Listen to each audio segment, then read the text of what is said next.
Hey Siri, call Michael Dees. Okay, ladies and gentlemen, sorry for that little flub here.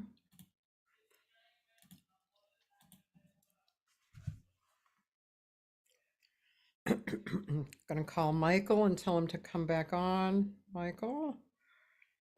Ah, here he is. Great.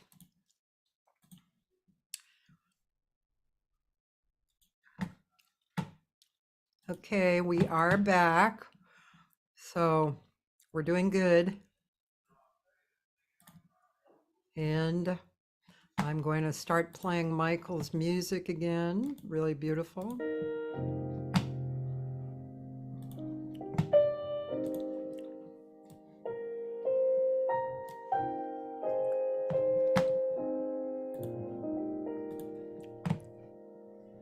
When I was young, I had my dreams, I had my plans, I had my schemes, and I would always say, I'll have it all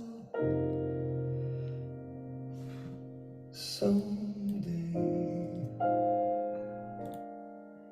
I dreamed of love, I dreamed of fame,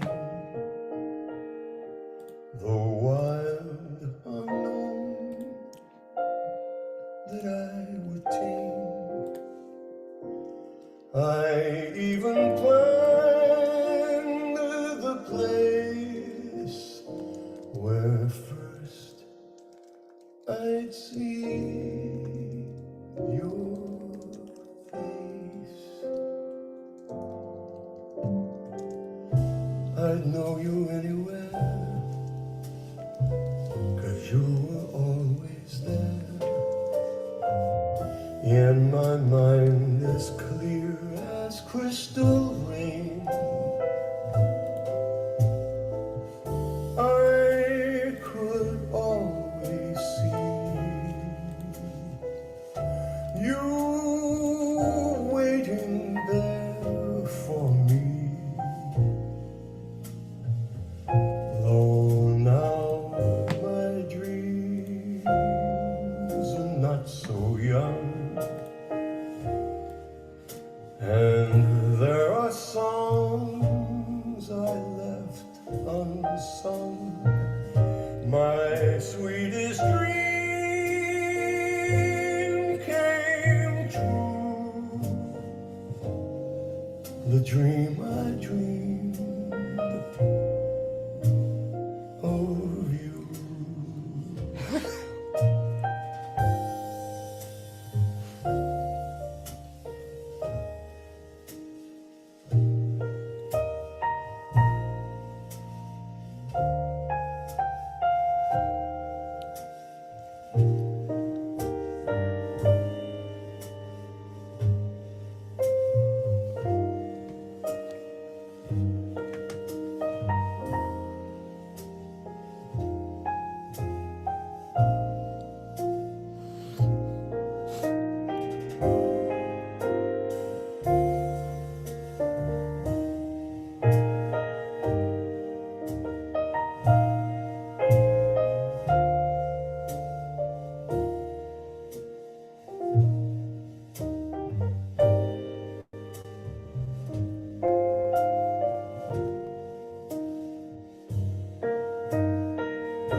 There are songs I left unsung, my sweetest dream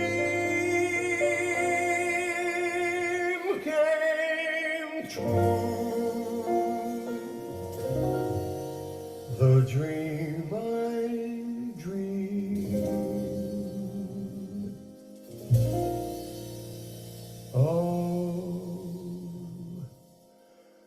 you.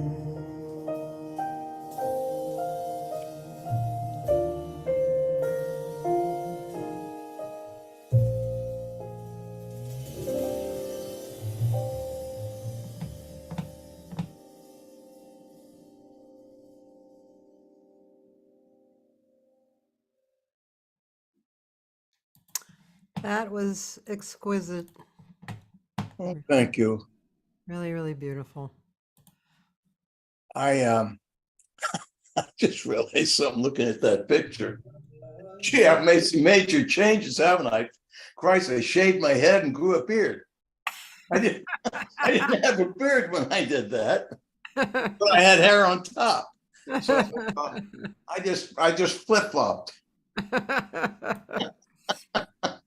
Yeah, man, it's fun. It's funny how it just keeps going, huh? Yeah. But anyway, yeah, that's a song. I guess it's okay. It's my song. Where's the music? And it's Terry Trotter and Mr. Berghofer and Steve Schaefer. Okay, ladies and gentlemen, if you don't know these names, these are the top musicians. Well, all the good guys were working that week. Yeah. I just had to get what I could find, and Yeah. And I think your writing is so beautiful. It's like, I always try, when people say, oh, they're looking for some new standard, I always send them your way. I think Tom Francini contacted you. who's that? Tom Francini. Oh, yes, he did. Yeah. And I think I've always really loved your songs. And yeah, I mean, and don't ask me why I haven't put them solidly in my repertoire. I guess just my brain didn't think about it, but I would really like another day. Yeah. Be even nice to do like a 5-song project of yours, because your songs are beautiful. They're just so really beautiful, well written. Of course, your singing makes them good too. Thank you. Thank you. Yeah, so I didn't find a big bio on you, but I did find a bio on you, and I mean, well, you found enough to know what questions to ask, and you can expand on the bio from there, I guess. well, actually, first, I'm just curious. I started Born on the bio. I just thought of that. I did. Born on the bio. Yeah, that sounds like a song title. Yeah. Or better, Blue Bio. Yes, the story of my life. I hear a little Bio. Carl Saunders coming in here. Oh, Carl. Yeah, that's the kind of thing Carl would. We just lost him. I know. He was a good friend. He was such a strange man. Yes. Very strange, extremely talented. Yes. Very strange. Very hard to get to know, and then after you get to know him, you're sorry you did. But that's a joke. But anybody who knows Carl and anybody who was ever a friend of his will say, yeah, very, very, very, very strange. Yeah, strange. Very, very unusual. He was a little, Yeah. I think he was a little lighter with women, I think. Yeah. I think cracked that opening. He it was like, oh, it's kind of there's a woman vibe coming in, and that feels good. That's what I perceived. But yeah, he was a very brilliant guy. Well, he wanted things from women that he didn't want from men. We don't have to elaborate, but that's Yeah, that's natural. A man's softer side generally comes through when a woman enters the picture. Yeah, yeah. And then there was Sam Most too. So Well, you guys hung deep together there too. yeah, we used to have like a weekly jam session at my house, and I was the house drummer, but still managed to get people over. And Sam would come every week. Sam would be there, and Carl would be there, and he'd be playing piano. And but he was so sweet to Sam. Yeah, He was he was such a good friend to Sam, and vice versa. But Sam was, he was such a sweet, humble, soft guy, yeah, and he was just so nice and so just incredibly talented.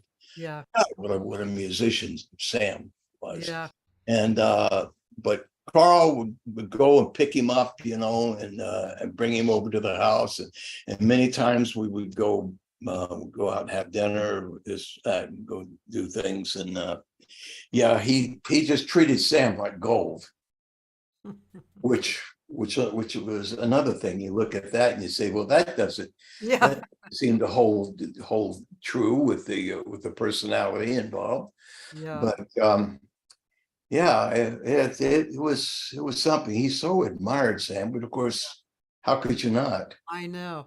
My dad was a sax player, so I grew up listening to music, jazz Oh, and stuff. really? Yeah. Yeah, and then so when I was growing up, I listened, of course, to my dad's records, and somehow I knew that Sam was considered like the father of jazz flute. Not Herbie Mann, Sam Most. And then Mhm. when I came to LA, I was 21 and I was a waitress at Dante's. And who should be appearing? Sam and Abe Most. I thought I was going to Hmm. die. The father of jazz flute, you know? And I mean, just like the Condoli brothers, man, Yeah. all of those brothers were so nice and I played golf many times with Conti yeah, back in the 70s and even the 80s and yeah, 90s too. I mean, and I knew Pete casually. I knew he was he'd be in like when I did What Do You Do in the Rest of Your Life with Michelle. He was in the orchestra and so forth. But we didn't really know each other, just enough to say hello. yeah. But later on, about maybe half a dozen years before he died, we became friends, and I talked with him a bit about Count, and that was another thing. They loved each other so much, those two brothers. There was never there was no competition. There was no sibling rivalry or any of that nonsense. He was Count's biggest fan, Hmm. and vice versa. And they loved each other, and they had nothing bad to say about each other at all, in any way, shape, or form. He just loved him. They were great. I should write down, I mean, I know myself, but I should write down the all the people who treated me incredibly well, like them, Frank Severino, people who were at Dante's and, they didn't come on to me. I was 21 years old. They could have come on to me, but they didn't. They kind of took me in as a kind of a daughter vibe. And yeah, it's really, really nice. I should write it down just so I don't know. You I don't remember know, so I won't Pasha? remember. You remember Don Pasha did you know Don? Absolutely. Oh, He would yeah. come in and buy champagne for the room. Ah, That was the good days for him, right? yes. Well, he had a lot of guys. I was with him for many years. I met Don, and Ron Hicklin called me one night. It was on 72, and remember Ron called me and he said, "Michael, bring your demo tape, and come over to Don Pyship's house." And I said, "Okay." Excuse me. Don Pystrib was a big arranger and Uh, producer. right? Well, he wrote commercials and scored commercials and wrote jingles and so forth. Okay. And at that time, when he called me, I think Sonny had joined up with him, Sonny Curtis. Yeah. And but I went over and I played him my demo reel. I had done a few commercials by then, and he started using me like crazy for several years. I did everything, Mm. and then for about 2 years, I didn't hear from him at all, except for the Ronald McDonald stuff, which I had already started doing with him. But there was no new business with him. And then all of a sudden, Larry Kanzler came in and joined him as his partner. And I called in. They wanted to hear like 3 or 4 different guys the agency did. And I came in and do one thing, and then it started up again. I started doing everything. And then in 1980, I started writing with him, and I was writing with him and then writing on my own for him. Yeah. You know, I was writing for him and also with him. I would generally write the lyric. If we didn't get a lyric from the agency, I would write the lyric, and then I would do my melody, and then he'd write a melody based on my lyric. And so we'd have 2 things to give him with. And we were together for many years. Wow. And that was fun. But yeah, I went over to Dante's with him a few times, and Gary White. Do you remember him? No, I don't. Gary White wrote the song "Long Time" that Linda Ronstadt did. Oh. And he was when Larry Kanzler came in and joined Don. He brought in Gary White to be a lyric writer, so forth. And yeah, we had some fun nights there. Yeah, Dante's was a hang. I was there Oh. I was there for a year and a half, and during what I call the last good times of Dante's, then it started getting weird. Carrie's son started, trying to run Dante's in a whole stupid way, and then it just went downhill, crashed and burned. But but I was there for the last good part. Well, what years would you say? 19 Well, what? I was there 75 through, almost to 77. Huh. Wow. I had because I started working for Don in 72, but I was married then. I didn't get divorced until around 76. And when I was married, I didn't go out. If I was out at night, I was working. And I just didn't have any desire to go out and hang out with the boys. Yeah. I really didn't. It was strange. If I went out, we went out. It wasn't. She never said, like this. She never went out with girlfriends, and I never went out with guys. I just didn't care to. Yeah. I mean, I'd had plenty of that. Yeah. I had my whole life doing that, and when we got married, I just said, well, what do I want to go out for? Let's just stay home, or we'll go out to dinner, and we'll go out with friends or something. Whatever. Yeah. Yes. It's a nice husband. I want to hang up on this person here. Wait a minute. Hello. Hello. Yeah, you can always hear that sound, that little blip.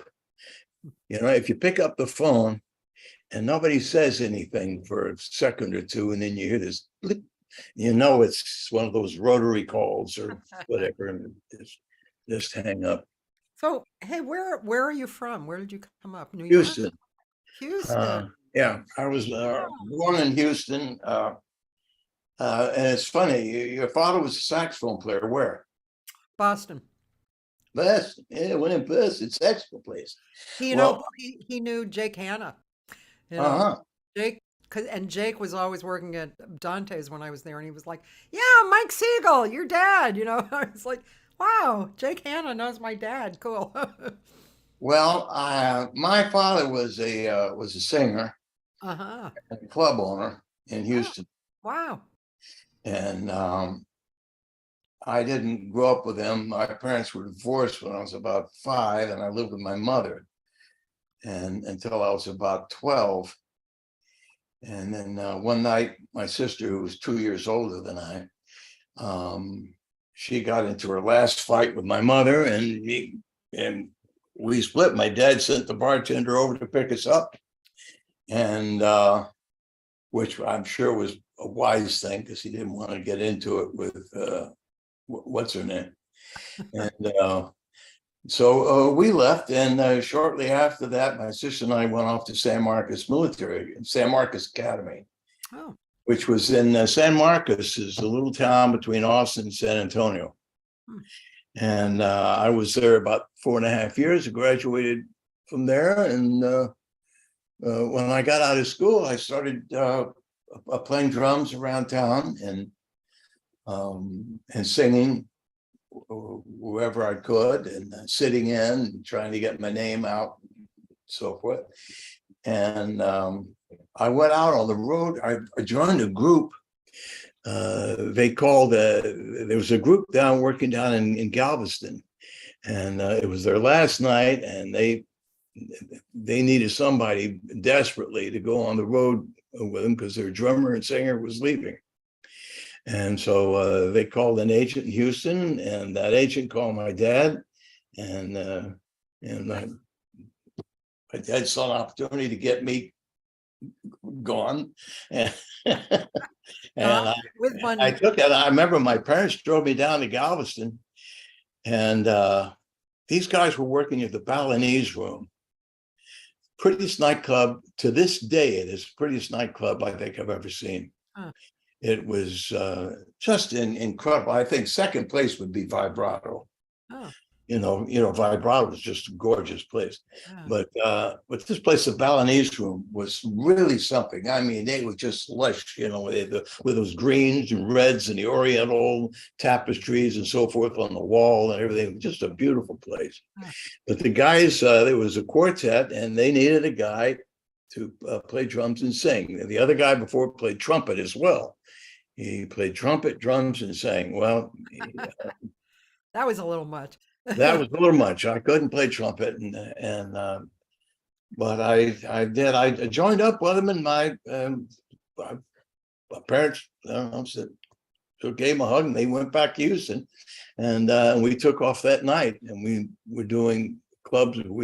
I think our next gig was in Biloxi, Mississippi, and in Mobile, Alabama, and we worked in New Orleans. We drove up to Cleveland and so forth.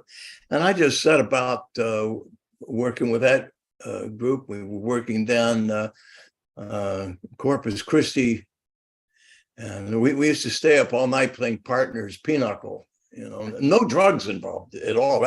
I look back on that now and I said, that was so strange.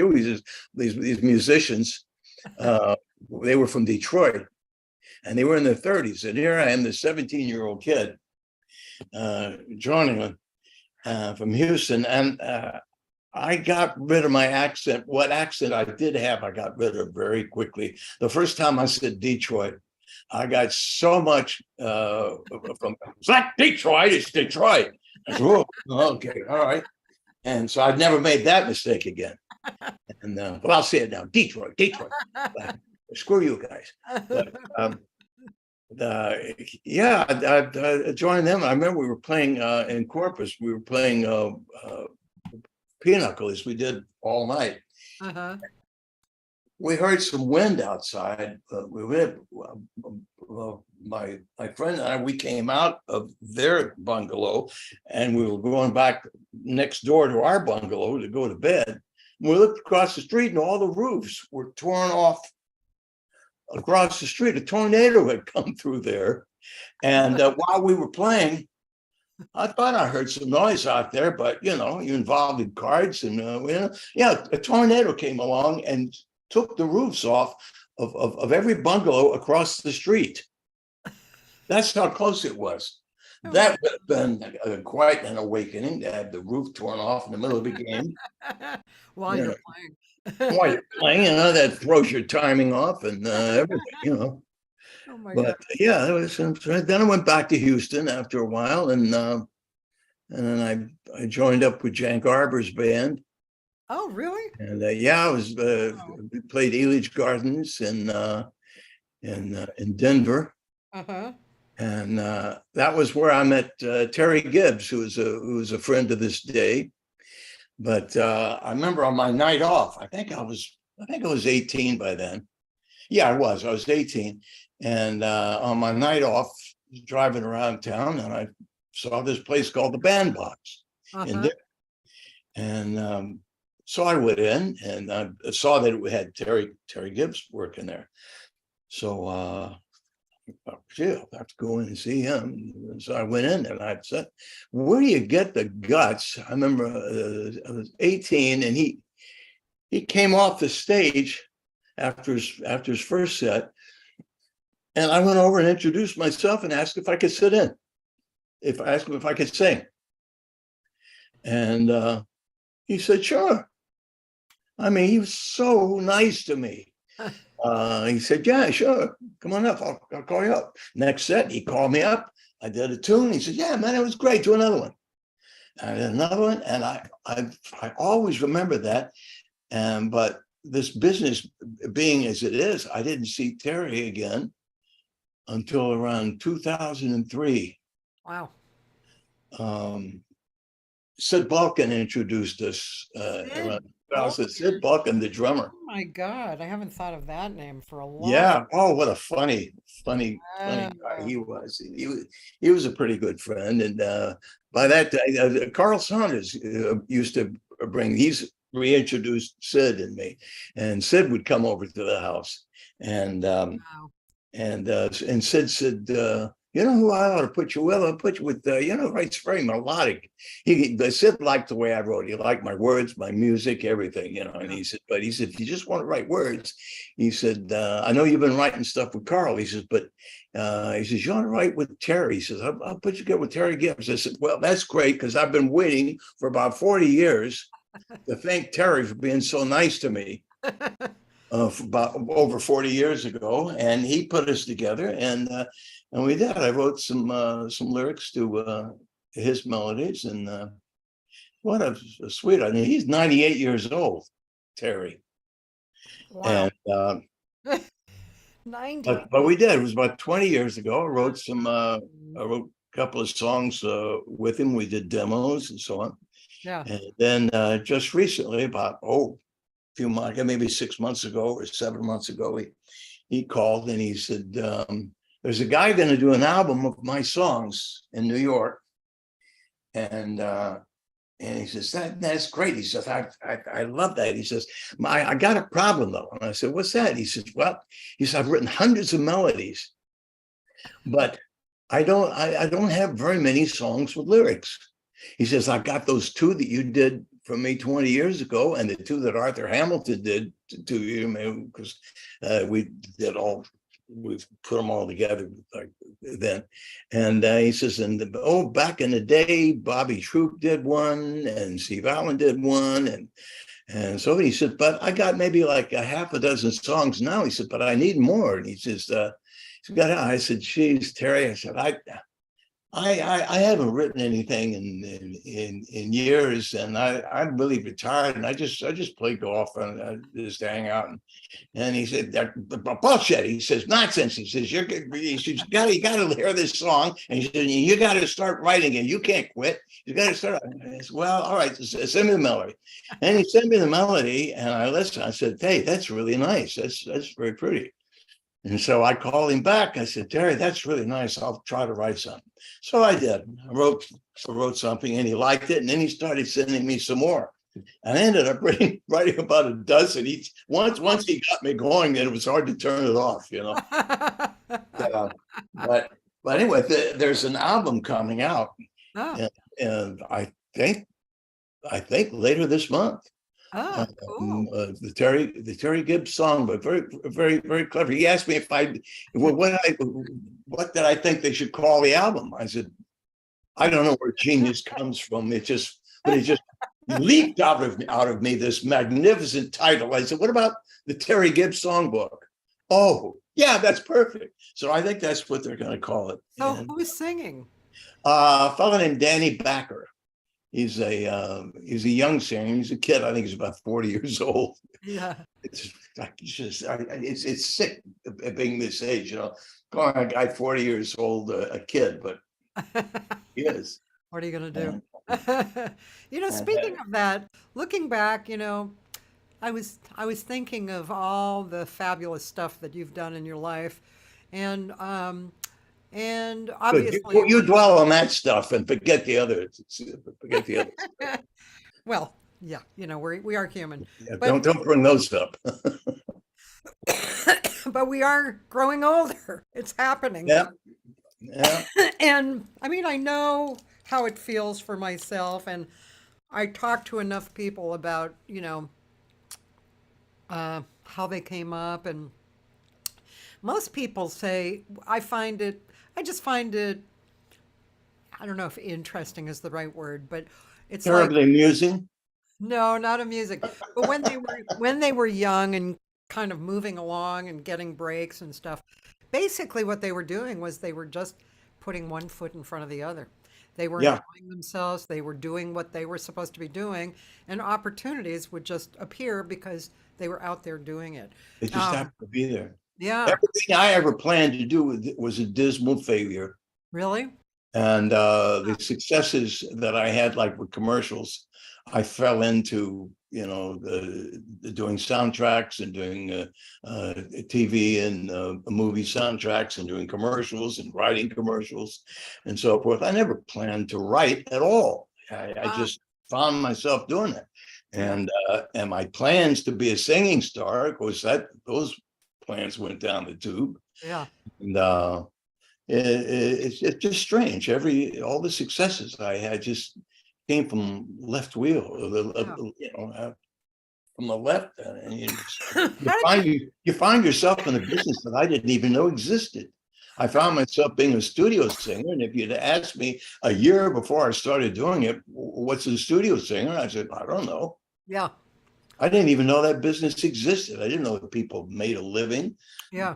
commercials and so forth. You know. Did you ever have to wrap your head around disappointment that you weren't becoming a singing star? Um, and now something that wasn't so much what drove me the craziest of everything was being so broke. Ah, Um, I knew that I was good enough to make a living, and I should be making a living. And when I was in my 20s, I mean, it really got bad, you know. Before I started doing my first jingle, then all of a sudden, then I started making money, and I said, "Wow, this is great." But when I was in my 20s, I was so broke I couldn't take a girl out. I couldn't buy a girl a drink, and when I say a drink, I mean a Coke. yeah, yeah. You know, I had nothing when I was in my 20s, and I was out working Playboy clubs Oh, um, occasionally. But when I was in town, I mean, when I went on the road and worked Playboy, I had enough, you know, to get by there. But you didn't make a lot of money. Then I was making. This is funny. I was making $350 on the road, and out of that, you bought your own arrangements, bought your own food, a hotel, and airline tickets and everything. Plus, I was paying 20% out to one to my manager and another to a guy in Chicago who was taking kickbacks, but I had to get to work. And wow. So you really didn't have much so coming in. I was coming out with $280 a week. That's when people say, how is that possible? Well, in the 60s, it is. Yeah, It was possible in yeah, the 60s. And I mean, you could fly from here to there for next to nothing. And yeah, yeah. you know, I fly to New Orleans, and I flew up to Detroit, and then I caught a rode with Tom Melody, a comic, and we drove down. He was going down to Florida. I was going down to Miami Club, and but yeah, hotels were $20 a week or something, and Yeah. Gotcha. it was, I mean, it was just a whole different world. Yeah, yeah. But you weren't. I mean, I could get by, but I mean, I'm certainly not going to be getting wealthy at that kind of money. Yeah. But yeah, that's what bothered me was the fact that I was so broke all the time. It wasn't so much that I wasn't a star and I wasn't becoming a star, and when I signed with Capitol in '67, I thought maybe that might be the beginning of it, but that didn't work out. And you can't. I suppose some singers, it drives them. That's a very good question, because some singers, I'm sure when you became a singer, then you have visions. It wasn't your idea just to make a living. It was your idea I was kind of, since I had come up singing already, and I had two older sisters who sang, and we all sang. It was just, to me, music was my life. But later, I think when I was maybe in my 20s, I would imagine that I was going to have a record or go, I mean, I did, of course, go on the road, but maybe get a little more notoriety than I had. But I had an experience which you'll appreciate. So remember Stephanie Haynes? Stephanie Haynes, I remember that name. Yeah. She was a beautiful singer. I mean, one of the best jazz singers ever. Just gorgeous quality, timing, everything. And she and I were very good friends. And she did this much PR, and I did this much PR. And she was getting offers of records, and, she was getting offers, and I wasn't. I had to work my ass off for everything. And I realized, it has nothing to do with competition at all. It's a personal spiritual path. If I'm not Personal journey. You got Yeah. your own journey. You got to do it your way or not at all. Yeah. So that helped me along the way. And then but at times I've looked at like, well, obviously I'm creating my own life. If I wanted to go to Europe and do, clubs, I'd have to create that somehow, So you got to create your own stuff a little bit, have it as an idea in your mind. And even then, like you say, doesn't always follow what you're planning. No, I think back on I've had friends ask me, said, Michael, well, why do you think you didn't become a big star? So, and I'd say it's several things. It's first, not particularly in this order, but luck plays an extraordinary part, and timing, and luck is pretty much timing. Yeah. Timing, luck, same thing. If you do something right, but you do it at the wrong time, that's just bad luck, but it is timing. Uh-huh. Right. And also, I think there are a few, maybe if you're lucky, you have maybe 3 or a half a dozen times in your career when you got to bring your A game. Yeah. To that moment. Yeah. And trouble is, you don't always know when that moment was. It could have been a moment that you didn't even think was one of those moments, but it was. And I wasn't as good as I needed to be when I needed to be really good. I think I bloomed a little. I mean, it's funny to say I bloomed late, but because I started when I was 17. But Yeah. but I did. I just slowly got better at it. Became a better singer over the years, and I guess I was good enough to where Steve Allen, asked me to do this album. My first album was Michael Dees sings Steve Allen, and but I think back on that, I said I don't think that I'm good enough on that album. I wasn't smart enough. You make decisions, you let people do things, and they talk you into doing something that you don't want to do, and you look back and you say, boy, was that wrong? I wish I'd had enough balls or moxie to say, no, I'm not going to do that. This is what we should do. But you don't always know what to do.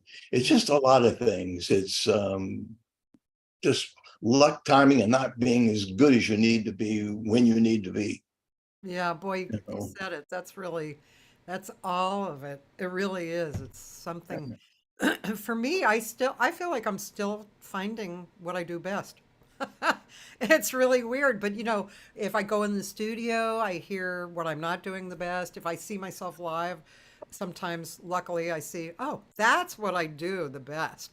I should bring that into the recording studio too, that kind of treatment. But then there are these subtleties that happen. And as you say, somebody says, oh, I want to do this. So let's do it this way. And you kind of bow to that. And then you don't get your best because it's just slightly off, of what you do the best.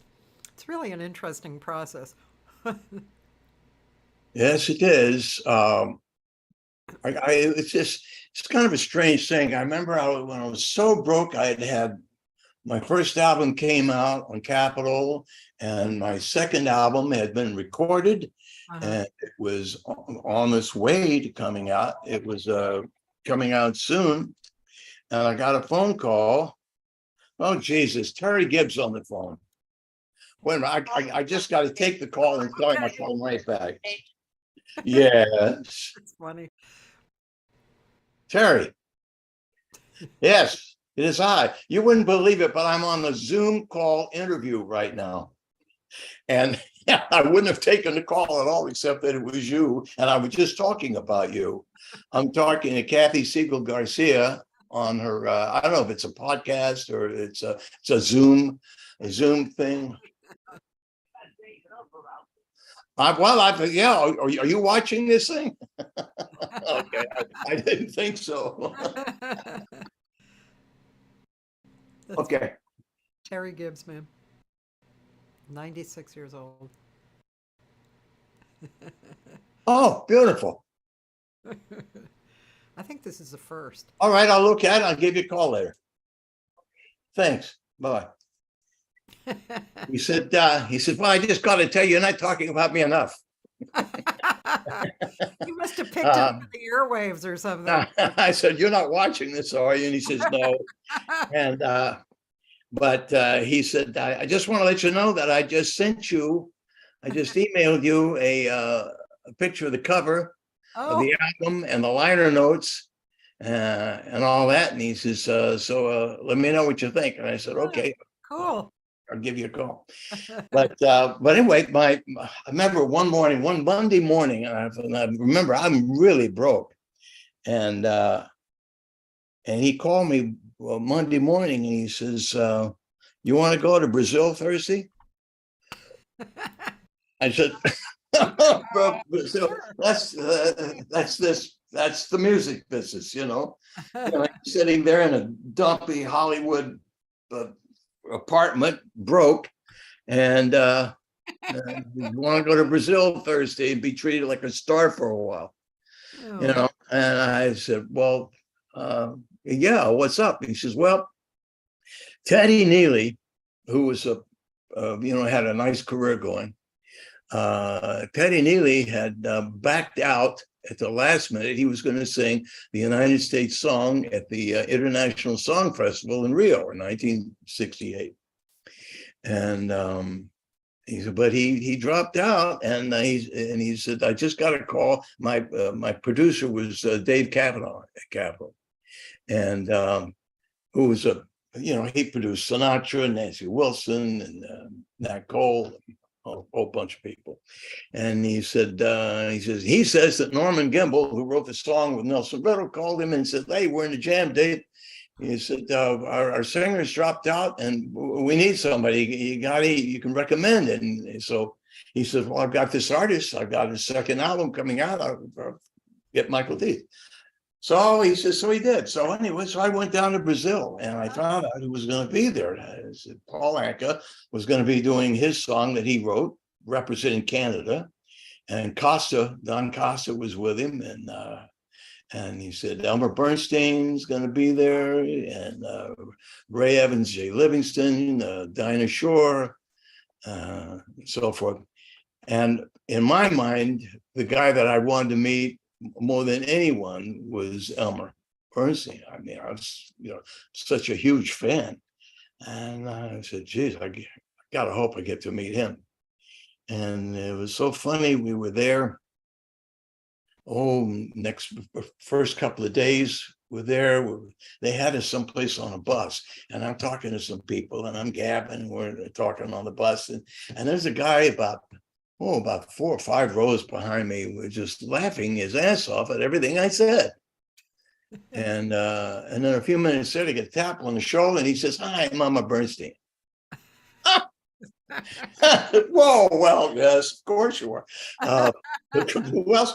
And we got to be. He was so nice. I mean, you idolize people, and when you get to meet them, sometimes you're terribly disappointed, but no, I had no idea. I had in my mind, like, well, Elmer Bernstein, and he's probably very straight in this sense. No, he was such a Mitch. He was just, such a great guy, and just a normal, fun-loving guy, and rarely talked about himself or anybody. He was there with his wife, and he took a liking to me. And I remember we were in the hotel, in his hotel room later on that night, and he said, "So who's your conductor?"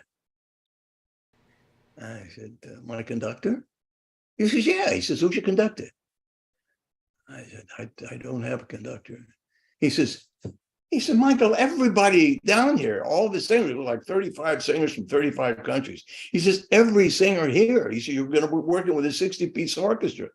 He says, "Everybody here has got their own conductor." And I said, "Well, I don't. I was a last-minute replacement." And he says, "Oh, golly," he says, I'd do it for you in a minute." He said, "But I can't. I'm on the jury panel. I couldn't be allowed to do that. Couldn't have an accurate, unbiased vote while I'm conducting for you. Yeah.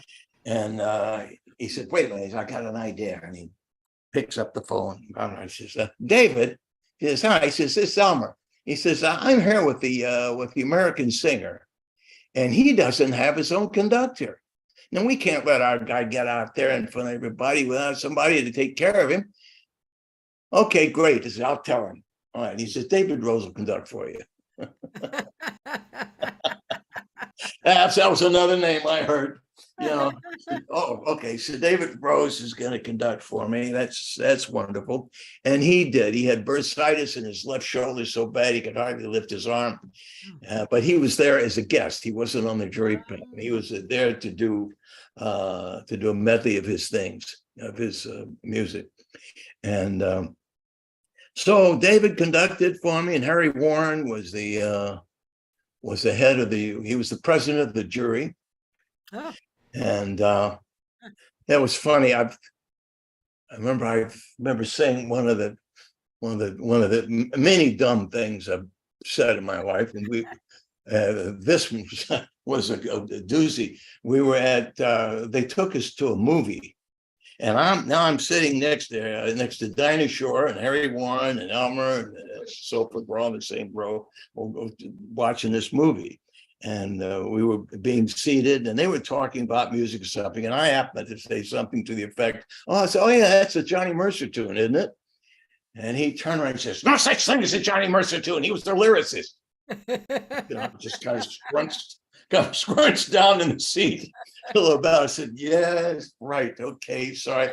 Of course, he wasn't totally right. Johnny did have a couple of hits as a melody writer, but he was. But I remember I talked with a friend of mine, Jack Siegel, a songwriter who was very, very successful. We became friends, and I told him that story, and he laughed, and he says, "That was the last guy in the world that you could have said that in front of." He said he was always so. Harry Warren was one of the most under-recognized songwriters. He just, and especially when you're working with a guy like Mercer, who was out there and fun, all the time. Johnny Mercer this, Johnny Mercer that, and so. And when you're writing with him, you better just sit back and take the checks. Yeah. write the songs, take the checks, because you're not going to get. It's kind of like Hal David writing with Burt Bacharach out there. He's, you never hear Bacharach or anybody else even mention Hal David. It was always Burt Bacharach this, Burt Bacharach that. Well, this was flipped. The lyricist was this, and he says, "Oh yeah," he says, when they wrote the Atchison, Topeka, and the Santa Fe, he said the railroad sent Johnny Mercer a nice letter and a lifetime pass on the railroad. He says Harry didn't even get the letter. He had nothing. He was always bummed about that, because he never got any recognition. He really did. He had as many hit songs probably as anybody. Yeah. But anyway, back to Elmer. He was so nice, and I remember on the plane flying back, he said, "Say, did you ever sing a song in a movie?" I said, "No." He said, "Well, you're going to very soon."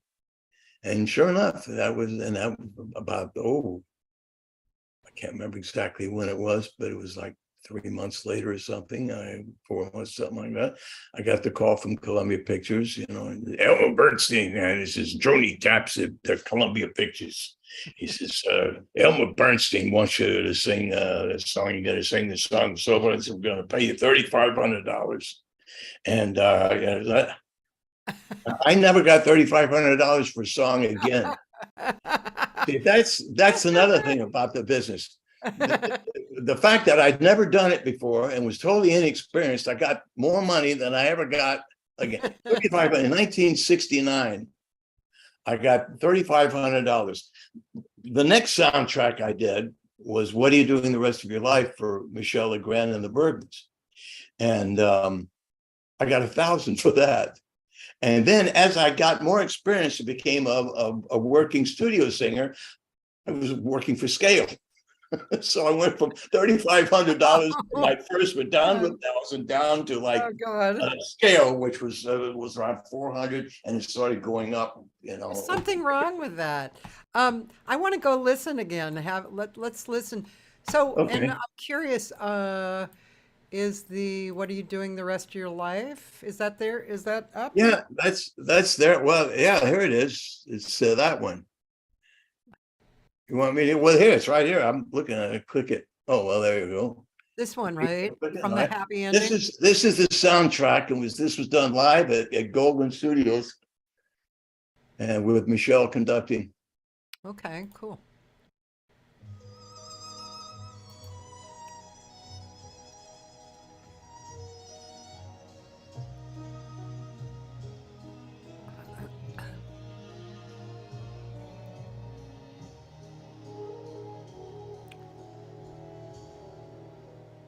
What are you doing the rest of your life? North and south and east and west of your life. I have only one request of your life, that you spend it all with me. All the seasons and the times, sunny days, all the nickels and the dimes of your days. Let the reasons and the rhymes all begin and end with me. I want to see your face in every kind of light, in fields of dawn and forests of the night, and when you stand before the candles on a cake, oh, let me be the one to hear the silent wish you made. Those tomorrows waiting deep in your eyes, in the world of love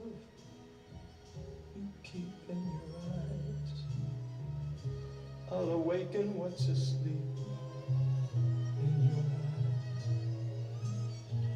It may take a kiss or two. Through all of my life, summer, winter, spring, and fall of my life, all I ever will recall of my life is all of my life with you.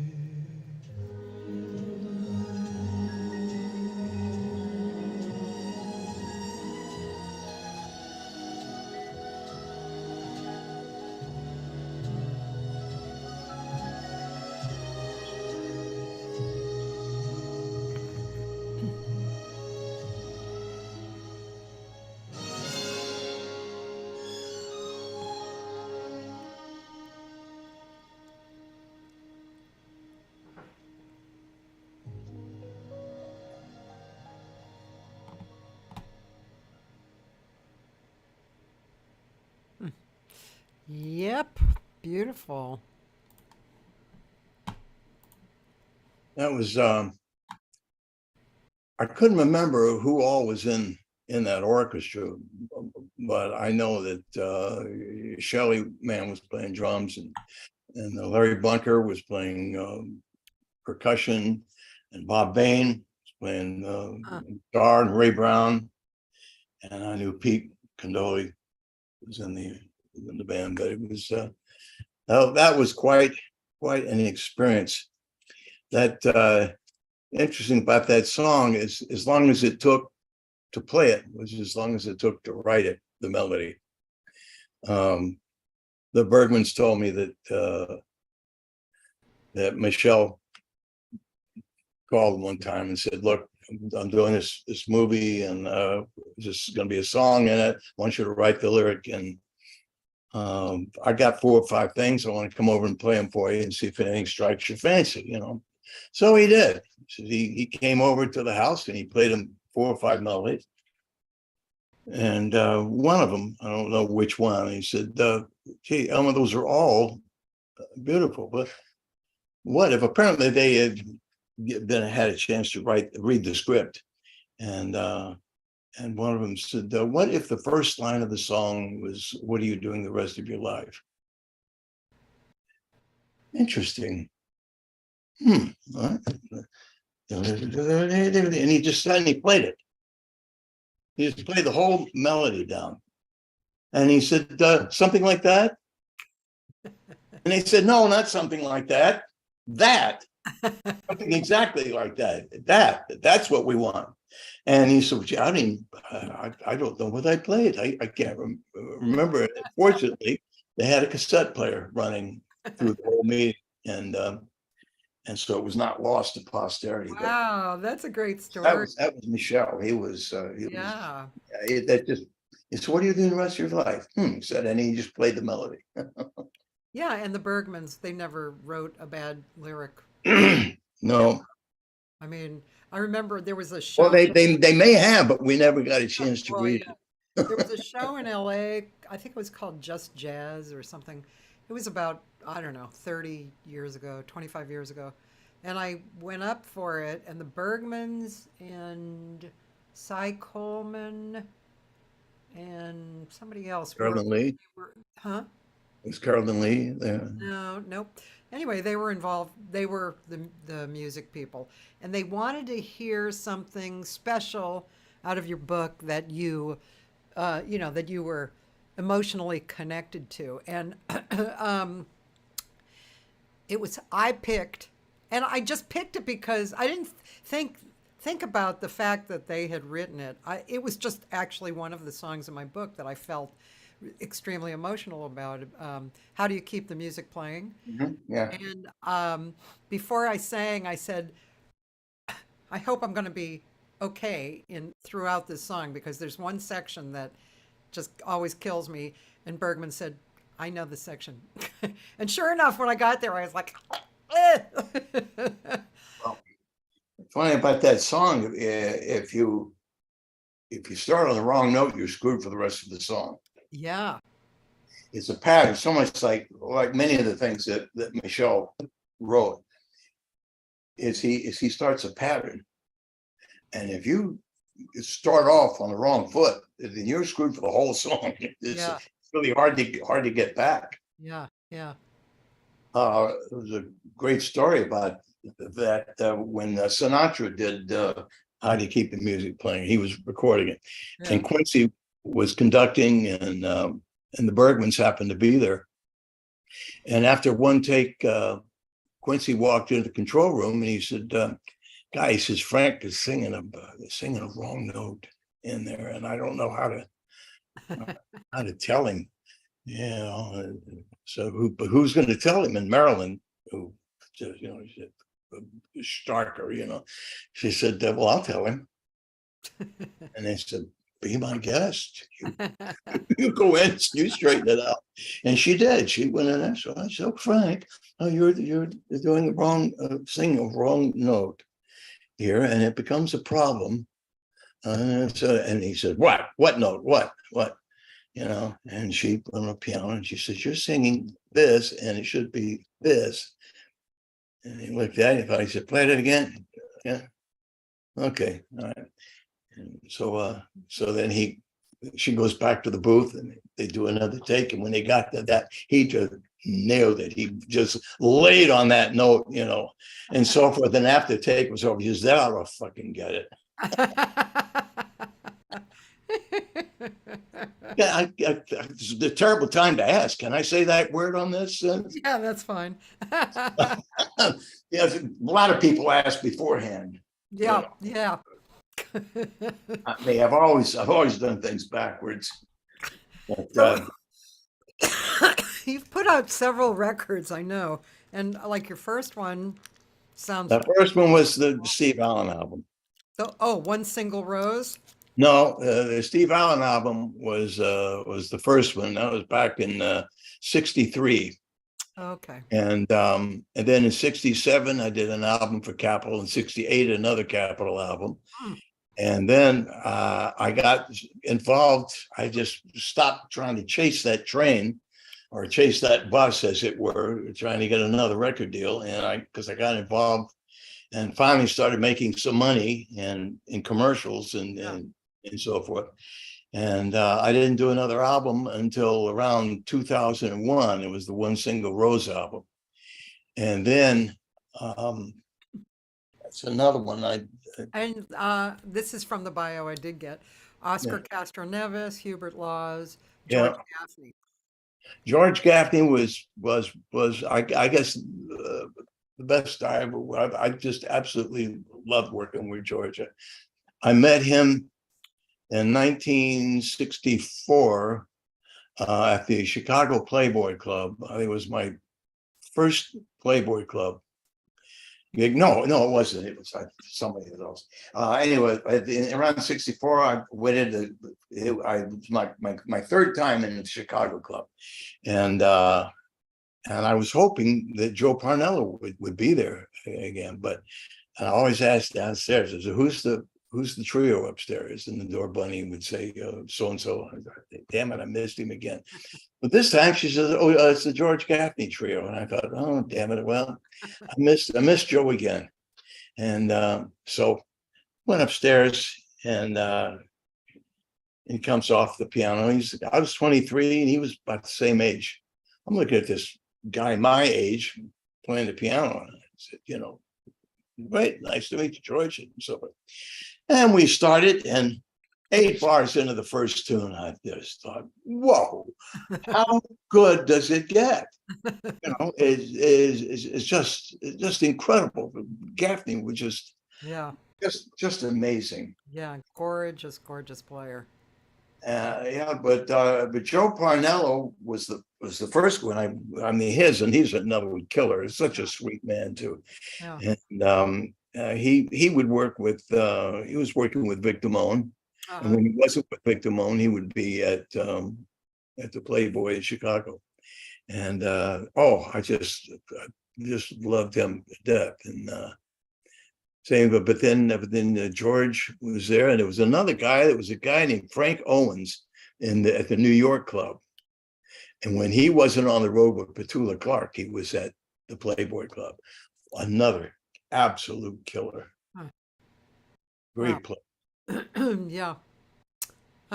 Anyway, the last album that was just a few years ago. Beautiful last one, yeah. And I just decided I would just do all my songs just for the hell of it.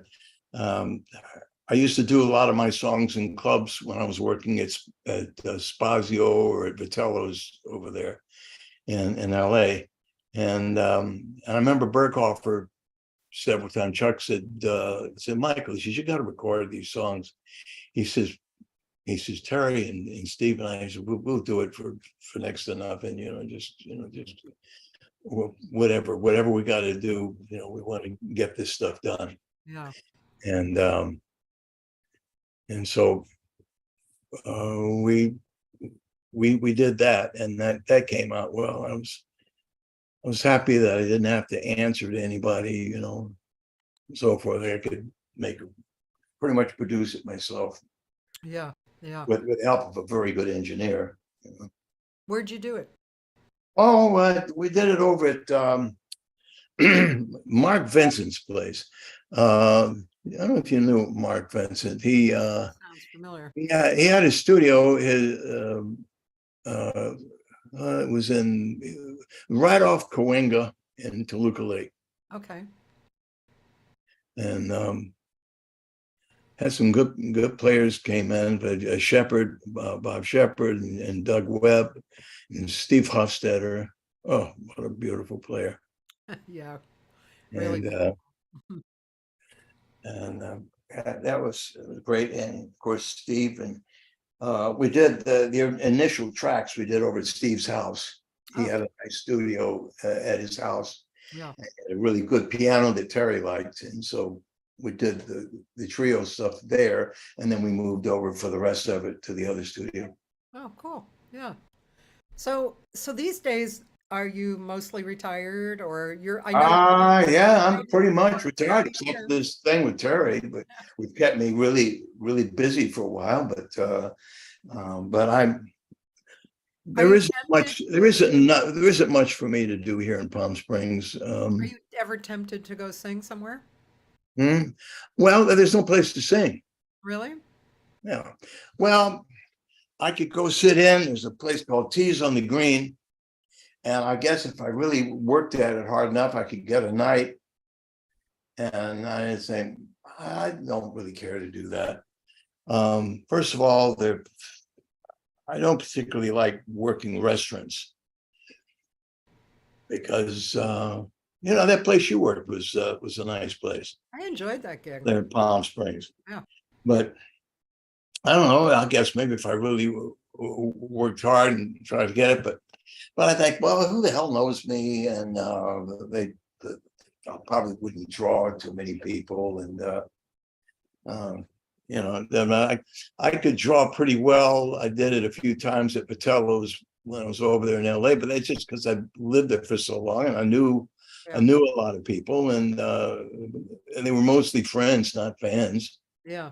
Who came to see me, and I could fill up that room, but I don't think I could do that anywhere here in town, and that would be kind of a drag. And I don't feel a drive to go do it anyway, and there's certainly no money in it. That's for sure. And there are so many. There are places in town where the guys basically are doing karaoke. They're working with tracks. Yeah. Which is apparently very big. They do that in Vegas. They got, guys working with tracks, and they got guys working with tracks here. And I said, well, I suppose that's fine for the audience, but I don't know. I don't really care to do that. So yeah. I'm pretty much retired, except when somebody calls me and asks me to do something, like Terry did. Was it a big decision to move out of LA? Well, I came out here to do a couple of shows, and I came out to the Living Desert I was booked in there to do a couple of shows there. One to do a show of my own, and that was good. The room was full there. But I guess people would come there during that jazz series. They would come no matter who was there. You know, we just got a grab 'em audience, and it was full. And then about a month later, I came out and we did a tribute to Frankie Lane. It was me and Don Shelton and Sue Rainey. How fun. And let me see, golly, the other thing. I think it was Cat. I think it was Cat Connor. Oh, cool. Yeah, it was Cat and Sue and Shelton and me. And Bill Cunliffe played piano, and we just did a tribute to Frankie Lane. And I had a friend who was living at the Desert Princess out here in Cat City, and I'm just sitting there talking with him, looking around, and he told me what houses were going for out here. And I said, "What in the hell am I doing in LA with that traffic?" And so I don't work much, and when I do get a gig, I can drive in. It's not that far, you know. The Simpsons would have come along, or a movie, or something like that. I could drive back in, and so I said, I think I'm going to move. So I started looking at houses here, and I said, "Damn it, that's what I'm going to do. I'm going to move out here." And I'm very glad that I did. Yeah. Yeah, it's been nice out here. It made some good side ups. I've made some very good friends, and I lost them through death. It was a saxophone player out here named Pat Rizzo. Pat Rizzo, yeah. Yeah, and we became extremely close. And then about the last 3-4 years of his life, he started fighting cancer and this and that, one thing after the other. He just went through hell. And then mercifully, he finally died about a year ago. And I had another friend named Aubrey Tadman, who's a singer and a comedy writer. We became really good friends. And then he died from cancer. And then the guy whose house I was at, about Robert Irvine. Yeah, sure. Well, we were good friends, and that's why I moved out here. Oh. And he died about a year ago. Yeah. A half ago. Yeah. And then there was a singer who had this town in the palm of his hand. Because he was so damn good. He was such a great entertainer and a great singer, and he had this town wrapped up. A guy named Mike Costley. I don't know if you've heard of him. Mike Costley, yeah. We became very good friends, and he died. Oh boy. And he died 2 weeks after Rizzo. So I guess the only friend in the business that got left out here who's still doing. I'm afraid to get too much closer with him because it might kill him. I'm afraid I put people in their graves. So I guess I talk them to death. I don't think you're responsible. Pat Tuzzolino. Do you know Pat? Yes. Yeah, well, Pat lives over in Palm Desert, and we don't see too much of each other. We talk on the phone once in a while. And he's a maniac. Gary Grant, trumpet player, he lives out in Encino. We don't see each other a lot, but we talk on the phone every couple of days. Yeah. But I'm worried about him because, seems like everybody who gets close to me is going, but. Well, like they say, none of us get out of here alive. So no, that's true. Whatever the timing is. Hey, I'm going to go listen again to one of your newer cuts. Okay, we'll get something up tempo. I think the folks are tired of these ballads, so try In a Moment. That seems to be a pretty popular one. It was the first one on the album. It's, well, I'll just type it in up here. Okay. In a Moment. In a Moment. Okay.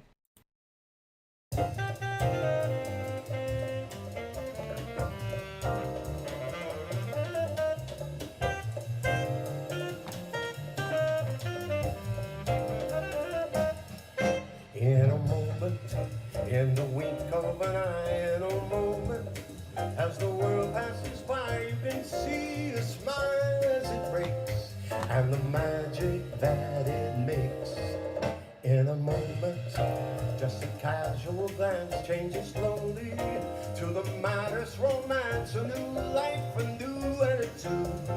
In a moment's interlude, in a matter of no time at all, you can win with your back to the wall. With a card to the river, your aces, home run on the bases. In a moment, though you're desperate and down, in a moment, it can all turn around. It's a fact I know to be true from the moment I saw you.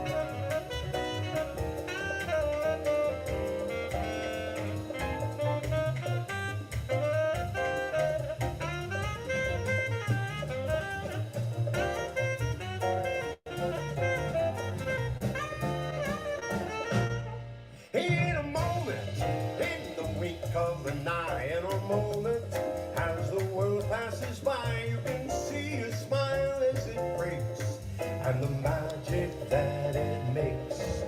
In a moment, just a casual glance changes slowly to the maddest romance, a new life, a new attitude. In a moment's interlude, in a matter of no time at all, you can win with your back to the wall. With a card to the river, your aces, home run on the bases.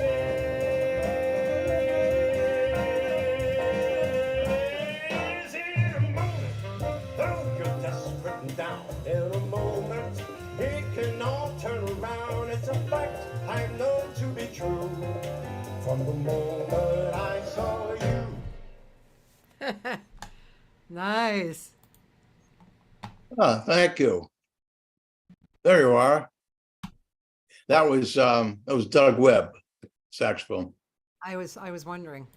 Yeah, that was Doug, and Don Williams put the bongos on. I'm just looking at all music credits. I don't know if you ever look at that or add to it. Might have at one time. I haven't in a while. Well, I mean, I'm sure you've done shitloads more things than this, but so this just has, Bob Florence, Jackie Allen, Michelle Legrand, Carl Saunders. You. Let's see. Well, let's see. Now, I was not. Oh, I engineered. If you'll notice that Bob Florence album, I was the engineer. Oh. Huh. That's a funny little thing that Carl would do. Is we did a lot of demos at my house, and I was the engineer. I could get around on Cubase pretty well, Oh. and I hardly know how to turn it on now. But Carl, he did this Bob Florence limited edition album, and he wanted to do his solos at my house. He didn't. So he came over and he brought the track over to my house, and he played his solos so that we could punch in and out and then cut and paste and this and that. And so, because Carl didn't have to do it that way. I mean, if you just put a gun to his head and say, "Here, play this," perfect, and he would. But he wanted that, for some reason, he just wanted that freedom to do it that way. So he did. And so that was that. Tangled. It's Jackie Allen. It's she did a song I wrote called "You'll Never Learn." And the Michel Legrand thing, yeah, that album, that's got "What Are You Doing the Rest of Your Life" on it. And then Can You Dig Being Dug? That was some more editing. I did some editing for Carl on that album. And of course, the One Single Rose. Let me see, yeah, primary arts. Jazz is traces. I don't know what that is. Traces of love. I Well, don't know what sometimes they're that is. wrong, you know. Yeah, that's Artie Butler. That was there's a great guy. And his couple of his albums, I did some tunes from him. Day of the Locust, for John Barry, I did Isn't It Romantic? Music in the Night, you know. Yeah. And then did the same with Slow Dancing in the Big City. That was Bill Conti. And let's see, the songwriting demos. I guess Neil Sedaka's songwriting demos. Gee, I don't know what that would be, except I did do a Neil Sedaka song on my first Capitol album. And then Kat Connor recorded a song of mine on her album, one of her albums, the Cat House album. Didn't Calabria record a song of yours? Yes, Calabria on her last album. I don't know what's it, her last one, I guess, but Like a beautiful Christmas album. song or And something, or what? she did a song of mine called "I'm Home." Yeah, that was beautiful. Oh, thank you. I remember many years ago, she told me she was doing an album and it was all about home. And I just finished a song called "I'm Home." And I said, well, it's funny you should say that because I got a song called "I'm Home." And so she heard it. She says, oh, I love this. I want to do it. So they ended up doing it and putting it out. She and Bob, they moved to Tennessee. You know, they I moved to know, Nashville. you know what? I'm going to visit in Hmm? June. My husband and I are going to visit. Them? Yep. Oh, wonderful. She's like a sister to me. Um, Well, I'm I just just, I, looking. I just, Um, I just love her to death. I'm And just trying to. Here we go. I'd like to play it if you don't mind, oh, absolutely, yeah, if I sure. can actually find it. They did. I'll tell you about, but they did an interesting thing. They took a piece of a Copeland piece of music called, I Oh think, called yeah, Letters from Home, something, and they yeah. used that to open it up. And I had not heard the piece before. I'm ashamed to admit. I hadn't heard it before, but they used that to open it. And then after the song was over, then they closed with it. But during the thing, it's just her and piano. Oh, Christ, what's the great player's name? I can't think of his name right now. I'll think of it later. But it's just piano vocal. But they started out with strings, then they do piano vocal for the song, and then they put a tag of strings. And it sounds like, of course, it's ridiculous, but it sounds like it was written for the song, or it sounds like I wrote the song, to fit, to dovetail into that piece, but I didn't. I'd never heard of it before, and actually, he hadn't heard my song, and but they just worked. They just worked great. And of course, Well, Columbia I'm too. looking for it, but which I thought I just had it on my iTunes, my own iTunes. Let's see.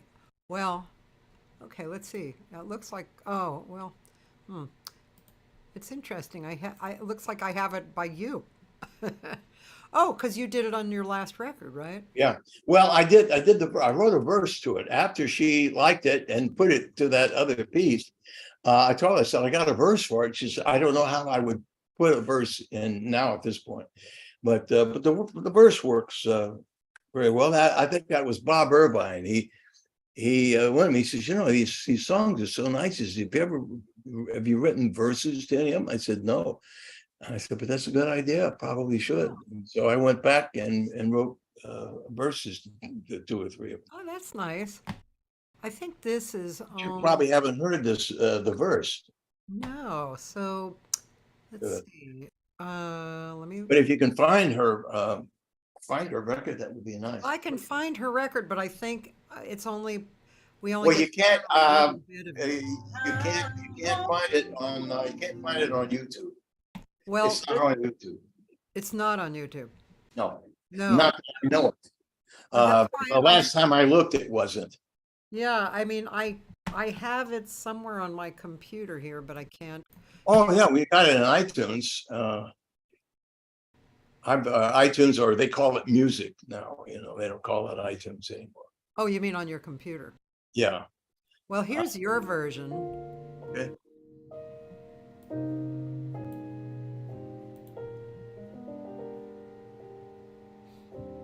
It's a little thing, such a simple thing, but it makes my heart so warm. One little word keeps me safe from the storm.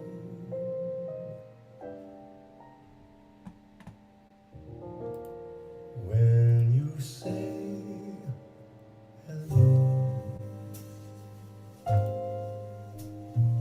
I know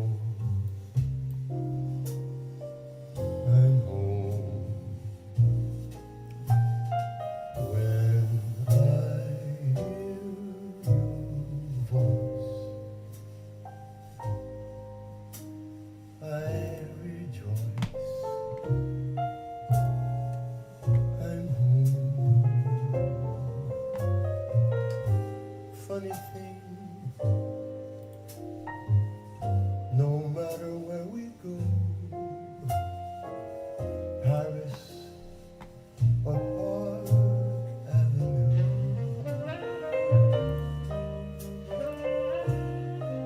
far away is never far away, 'cause I stay close to you. Baby, you walk in, and then I'm home. Makes no difference where, if you're there, I'm home. Poets say that home is where the heart is. In my heart, I know it's true. 'Cause anywhere I'm with you, I'm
Pretty song.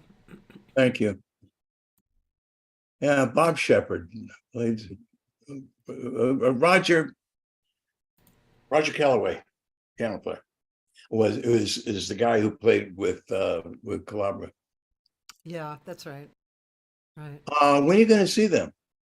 Let's see, June 8th we're gonna spend 4 days there. Oh, they're coming out. No, we're going there. Oh, they're Yeah, great. she's come out here a lot. She stays at our house. And but yeah, I haven't seen their house yet, so Well, I saw pictures of it on you can go to Redfin or Zillow, and it's beautiful, very very nice. yeah, it's gonna place. be fun, a fun hang. And Calabria and my husband get along, and Bob too. But it's nice that Calabria and my husband get along well because she stays here a lot. And my husband just loves her. They just get along great. So Yeah, yeah, I do too. They're good friends. cool people, really cool Yeah. people. You know. Let me see. Of Hey, course, you we're gonna do a memorial finally for Barry Zweig. He really yeah, because he died like literally a few days before the lockdown for COVID happened, which right. was Yeah. fortunate because we could go to the hospital, and be with him. But anyway, Malika, his daughter, just never, because of COVID reasons, just never felt good about being in person. So we're finally doing it. It's going to be a brunch, a Sunday brunch, July 16th at Catalina's. So if you're in town, come. Okay. Yeah, it's gonna be fun. That July. was another. What a sweetheart. He was such a gentle, sweet person. Um, it's interesting. Another little soft side of Carl that he liked Barry so much. He said Buddy Rich fired me one time because of Barry. Carl's tall guy, and Barry, talk about Mutt and Very Jeff. short. Yeah. But he said, I said, well, what happened? He said, well, he says, Buddy was firing Barry, and he was just really ragging on him. And Buddy could be kind of a bully, Yeah, and definitely. he was just really ragging on Barry and so. And he said, I jumped in and said, come on, Buddy, lay off. Give him. And he said, you're fired too. And he said, well, okay. Oh my God. Yeah, Barry I just loved Barry to death. And I wrote this song called Diane, and we played it at his mom's funeral Hmm. because her name was Diane. Yeah, And yeah, I guessed that. yeah. It was, it was, yeah, I met See, him. I'm a genius. I know these Hey, things. that's why you're a good writer. I know these things. I have an uh, amazing for spotting the obvious. So, um, did you did you have anybody who um did you have anybody, just curious, because people from time to time tell us who were mentors or who said something that made our mind go, whoa, and uh, you know, either I'm headed in the wrong direction, or wow, this my mind has Something to offhand. I can't think of anyone. There've been many musicians over the years who've been they were nice to me, and we became friends and so over. But people who played a small part or a big part in my life, I'd say yeah. Elmer, Elmer liking me, and Elmer giving me that first studio thing was important to me. Yeah. And I would say that Ron Hicklin, Uh-huh. um, It's funny. He's the guy that really got me going in the jingle business. He really got in my corner, but that was his deal. Is Ron wanted the reputation of the go-to guy. Uh-huh. If you wanted a group for your project, you call Ron. You bring a group in, Yeah. or if you just want a soloist and you don't know who to call Ron. He'll put you in touch with the soloist, whether he's on the job or not. Yeah. There might not even be a group on it. They're just a solo, but Ron wanted all the composers in town to know that they could call him and he would put them with the right singer, even if he didn't make a dime out of it. Yeah. Of course, Ron knew that if he did that, the next job they had a group on it, they're going to call him. They're just very smart. It's smart business. Yeah. Yeah. Sure.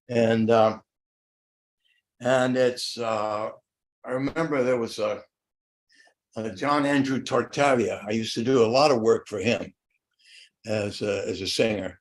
And one day he called and he said, hey, he says, I got this job. I want you on it. He said, but listen, he said, Ron Hicklin always hired the group, for him.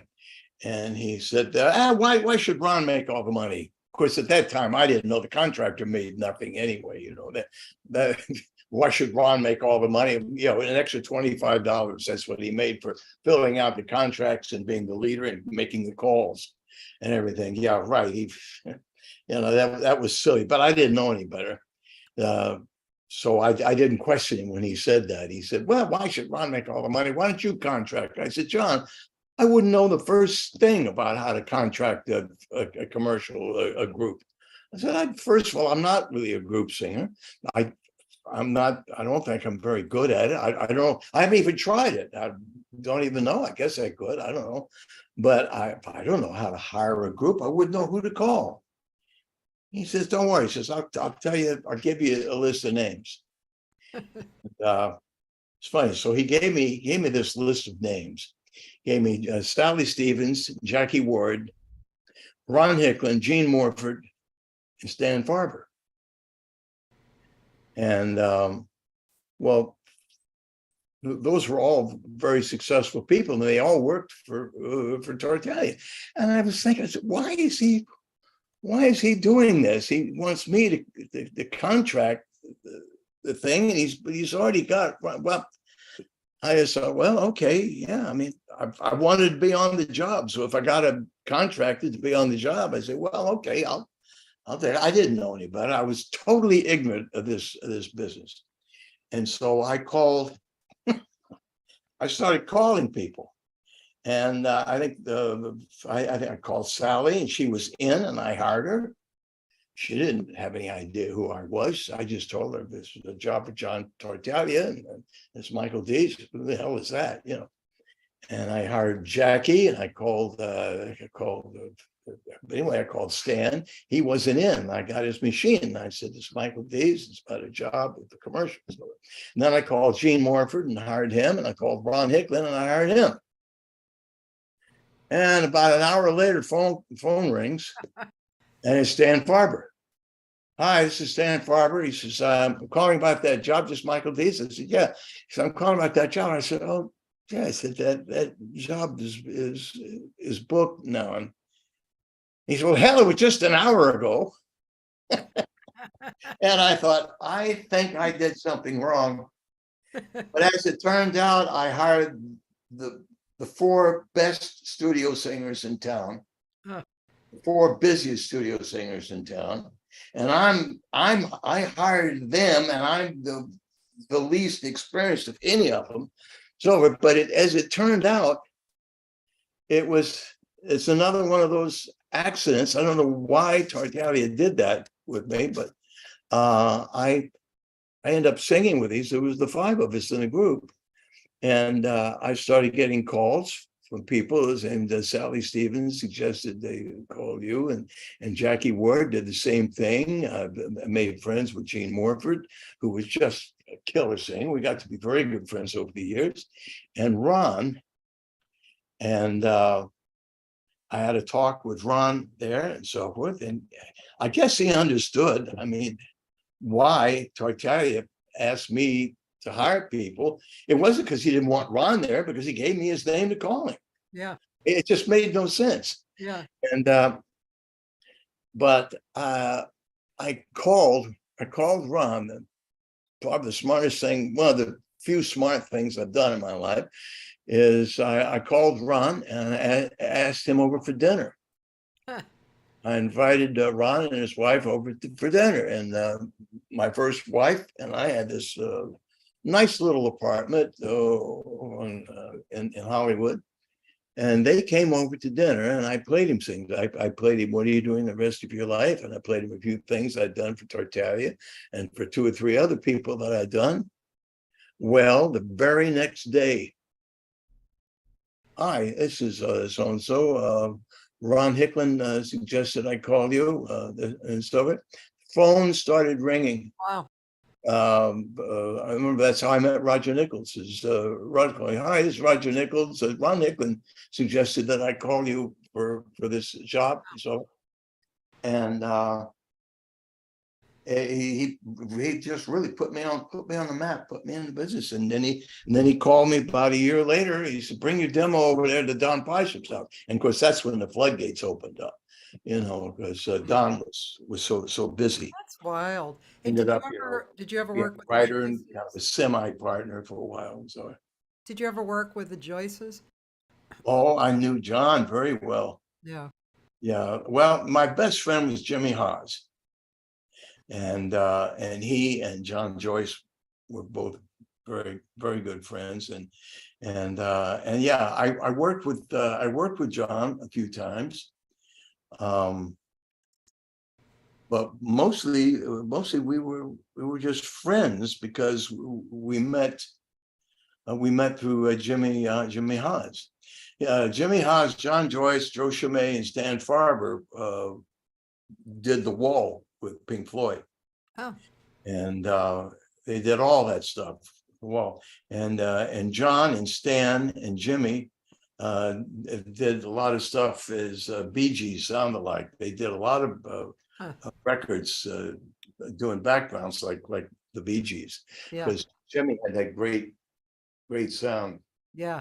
And but that's how I met John. I guess it was through Jimmy. Yeah. And yeah, I'm good friends with David, and actually, I interviewed David and John. What a history they have too. oh, well, their father Jimmy was the big contractor, Jimmy Joyce Singers. Yeah. And John is married to Susan Joyce, who was an excellent singer. I hired her a few times because I had my own jingle company for a while, and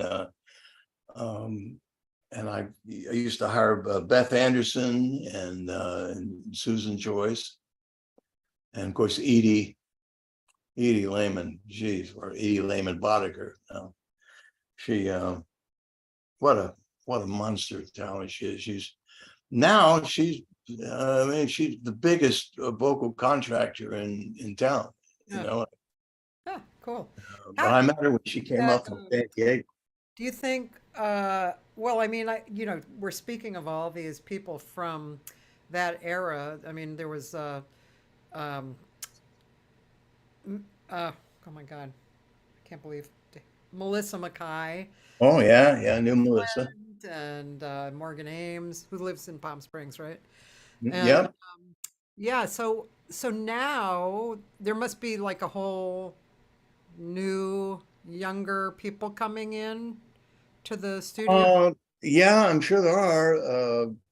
Let me see. Well, I don't know any of them, because I've been out of it for so long. I'm sure there's a whole new crowd in. Yeah.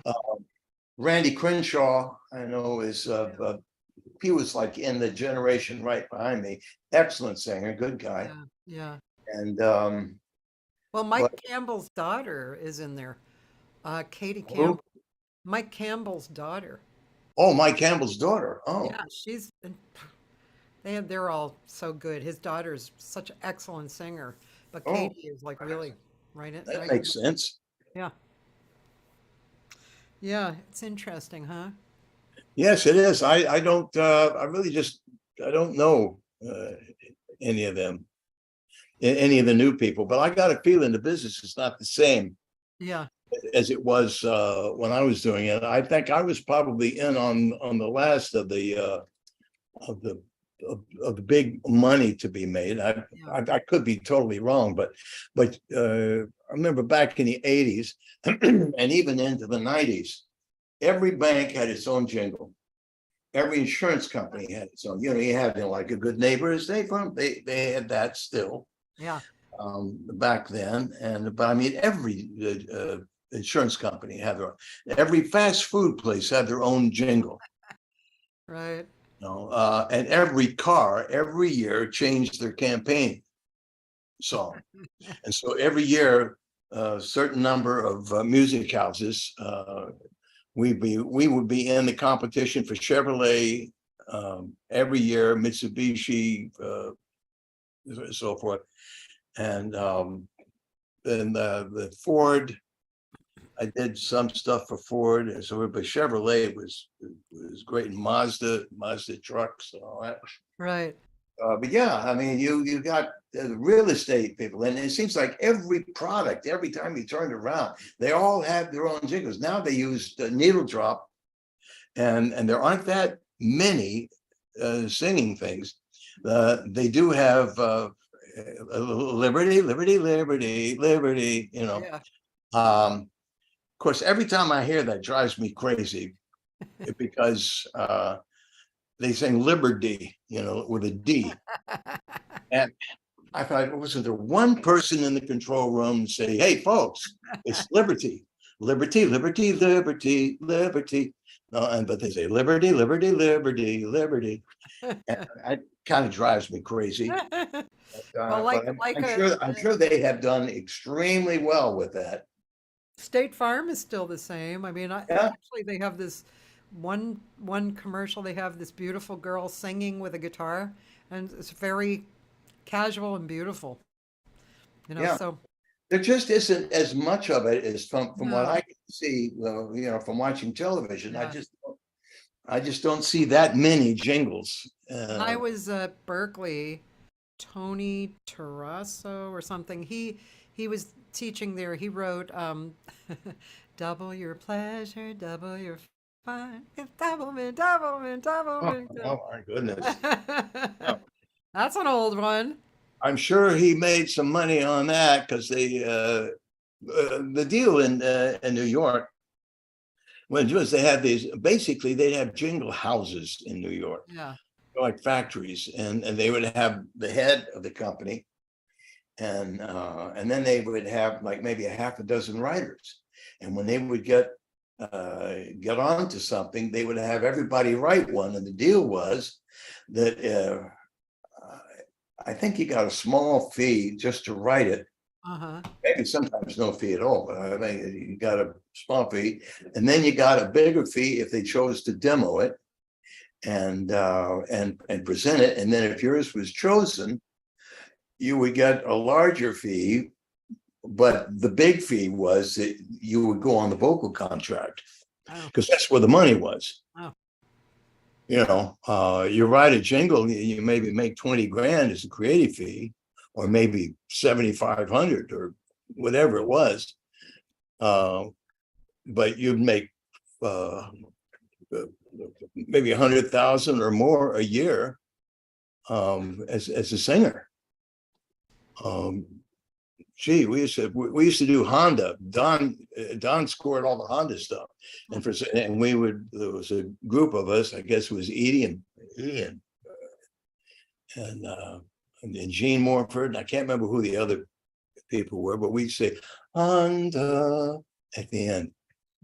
And I used to make 100 grand a year from Honda, just for those. And we would work like maybe 2-3 days doing like about 10 spots, and then they would use them and release them over the year. Yeah. For that stuff. And I mean, there was so much money to be made. Yeah. from like if you were a singer on the Chevrolet campaign song, did that more than once. Yeah. We had the campaign song, and I sang on all the spots. Oh, it was huge. But the creative fee initially, Yeah. as I recall, was about $7,500. So you wanted to be on the singer contract because that's Especially at money. that But time too. We're coming to the end here. yeah, It's been about 2 hours. We talked. yeah, well, yes, here we are. We got 5 minutes. You know any good 5 minute jokes? I do, but I shouldn't tell them Hey, online. but you can't tell them here. But yeah, I thanks for spending the time, and we're he and I are both recovering from knee surgery that we had kind of Oh early. yes, it's funny we didn't mention that once. I know. Hey, I'm getting around here, as you can tell. I'm getting around great. You I know, know. I saw him. I went to a gig in Palm Springs a few weeks ago, and he was walking great. I had a cane, and I was sitting I down. was surprised that yeah, you walked with a cane, but you drove out here and Yeah, so and you had just been we were I think 2 weeks apart. I think I was a week apart. I think I know I was a week apart. Yeah, I think I was about 5 weeks in, and you were about 4 weeks in, Yeah, yeah. and yeah, that's it. But it's not anything I'd want to do again. Me neither. I mean, this has So we're been. doing our PT like we're supposed to, so we don't have to. Yeah, well, I'm doing that, and now I kind of stopped doing that because I'm playing golf now, and again, I'm back out on it, Cool, knocking the ball around, and so with that, I don't really need to do the physical training. cool. Uh, Well, I just want to tell but people. thank you very much for asking me to do this. This has been Thank fun. you. I'm really glad. And I'm just going to mention a few things for the week, and then we'll say goodbye for real. But Okay. tomorrow I have a really good trumpet player who's living in Austin named Jeff Lofton. He's really good. He's really working a lot on the planet, and he's just wonderful and a sweetheart. And then Wednesday, I have a singer named Keith Borden. You'd love his singing. He's I don't know, probably a little more R&B and gospel, but he's just got a gorgeous, strong, beautiful voice and has done it forever. He also actually started a nonprofit called musicrx.org where he raises money to buy tickets for disabled people who wouldn't ordinarily come out and see music. So that's kind of cool. And then Kulak's in North Hollywood if you're in LA, or I even if was at Kulak's once in town. me too before I got involved again this time. But I can't remember why I went there. I wasn't working there, but I went there. Remember, I was there with Don Williams. uh, But I can't remember why I was. I can't remember why we were there. Maybe he was playing for somebody or something. I don't know. yeah, well, But before we go, I Thursday may as night. well Oh, put in the plug. About the name of the latest album is "The Dream I Dreamed," and you can get it on Amazon. I'm writing that in. And go on Amazon and get a damn good set of steak knives while you're there. The dream I dreamed. The Dream I Dreamed, and that's the name of the first song you played. Yes. Okay, and just another plug for Kulaks. This Thursday is Brazil night, and even if you're out of town, Michael, you can actually watch on Facebook on Kulak's Woodshed and see a live stream. It's really good. It's led by Dory Amarillo, who's a great guitar player and engineer, with a great singer and a great band. And Saturday, Viva Diamond is having a birthday gig with Josh, Josh Nelson over at the conference room, and that's it. Except that I'm going to go see Javon on Sunday. Hmm. Mhm. Are you hip to Javon? No. Javon's one of the most prolific Brazilian composers ever, and Hmm. they call it R&B, but I guess it's a mix. It's like, to me, it's Oh, Brazilian, R&B Brazilian. I'd never R&B, be but interested. it's he's older. He's been doing it forever. And Yeah. the guy is amazing. If you go see him on YouTube, it's like you just can't believe his energy and his musicality and stuff. So I he's coming remember to Milton LA. Nascimento. He was here last year, actually. Was he? I saw him, yeah. Wow, he must be up there in years. He is. He had a really good band with him, a young singer who was doing a lot of the singing, but he was still singing. And Herbie Hancock sat in Hmm. several times. Oh, I love Nascimento. Yeah. So thanks. And thanks everybody for being here. Appreciate it. And see you tomorrow if you're going to come on tomorrow. And have a great day, night, whatever. Okay, Michael. Hey, Kathy, thanks a lot. Thank you too. Good luck with your new record. Thank you.